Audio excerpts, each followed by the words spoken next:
L'obscurité que l'on reproche à la poésie ne tient pas à sa nature propre, qui est d'éclairer, mais à la nuit même qu'elle explore et qu'elle se doit d'explorer, celle de l'âme elle-même et du mystère où baigne l'être humain.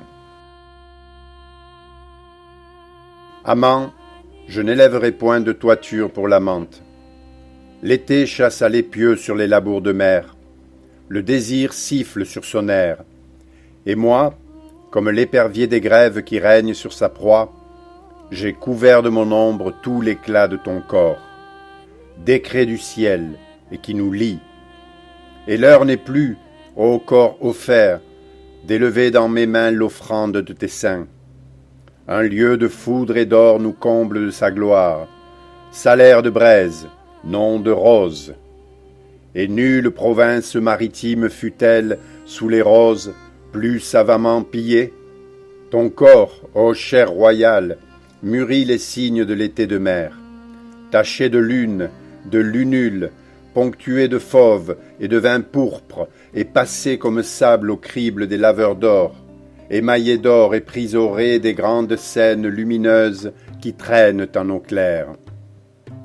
Chair royale et signée de signatures divines, de la nuque à l'aisselle, à la saignée des jambes, et de la cuisse interne à l'ocre des chevilles, je chercherai, front bas, le chiffre occulte de ta naissance, parmi les sigles assemblés de ton ordre natal, comme ces numérations stellaires qui montent, chaque soir, des tables sous-marines, pour s'en aller avec lenteur, s'inscrire en ouest dans les panégyries du ciel. L'été, brûleur d'écorce, de résine, mêle à l'ambre de femme le parfum des pins noirs. Hâle de femme et rousseur d'ambre sont de juillet le flair et la morsure. Ainsi les dieux, gagnés d'un mal qui n'est point nôtre, tournent alors de lac dans leur gaine de fille. Et toi, vêtu d'un tel lichen, tu cesses d'être nu. La hanche parée d'or et les cuisses polies comme cuisses d'hoplite. Loué sois-tu, grand corps voilé de son éclat, point sonné comme l'or à fleurs de coin des rois. Et qui donc n'a rêvé de mettre à nu ces grands lingots d'or pâle, vêtus de daim très souple, qui vers les cours voyagent, dans les soutes, sous leurs bandelettes de gros chanvre et leurs grands liens croisés de sparterie? Ah, comme celle qui a bu le sang d'une personne royale, jaune du jaune de prêtresse, et rose du rose des grandes jarres. Tu nais marqué de l'étalon divin, et nulle chair avie au feu de pampre des terrasses a-t-elle plus haut porté le témoignage? Nuque brûlée d'amour, chevelure où fut l'ardente saison, et les selles enfiévrées comme salaisons de rose dans les jattes d'argile.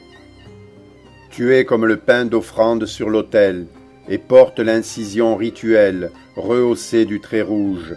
Tu es l'idole de cuivre vierge, en forme de poisson, que l'on enduit au miel de roche ou de falaise. Tu es la mer elle-même, dans son lustre, lorsque midi, ruptile et fort, renverse l'huile de ses lampes. Tu es aussi l'âme nubile, et l'impatience du feu rose dans l'évasement des sables. Tu es l'arôme, et la chaleur, et la faveur même du sable, son haleine, aux fêtes d'ombre de la flamme. Tu sens les dunes immortelles et toutes rives indivises où tremble le songe, pavot pâle. Tu es l'exclamation du sel et la divination du sel lorsque la mer au loin s'est retirée sur ses tables poreuses. Tu es l'écaille et le feu vert et la couleuvre de feu vert au bas des schistes feuilletés, là où les myrtes et lieuses naines et le cyrier des grèves descendent au feu de mer chercher leurs taches de rousseur. Ô femme et fièvre faite femme, lèvres qui t'ont flairé ne fleurent point la mort. Vivante, et qui plus vive, tu sens l'eau verte et le récif, tu sens la Vierge et le varech, et tes flancs sont lavés aux bienfaits de nos jours. Tu sens la pierre pailletée d'astres, et sens le cuivre qui s'échauffe dans la lubricité des eaux. Tu es la pierre laurée d'algues au revers de la houle, et c'est l'envers des plus grands thalles incrustés de calcaire. Tu es la face baignée d'ombre et la bonté du grès. Tu bouges avec l'avoine sauvage et le millet des sables, et le gramen des grèves inondées, et ton haleine est dans l'exhalaison des pailles vers la mer, et tu te meus avec la migration des sables vers la mer. Ivre, très ivre cœur royal, d'héberger tant de houle, et la chair plus sensible qu'aux tuniques de l'œil, tu suis la mer inéluctable et forte dans son œuvre, et tu ressens l'étreinte incoercible et t'ouvres, libre, non libre, à la dilatation des eaux. Et la mer rétractile exerce en toi ses bagues, ses pupilles, et le jour rétrécit, et la nuit élargit cet œil immense qui t'occupe. Hommage, hommage à la complicité des eaux. Il n'est point là d'offense pour ton âme.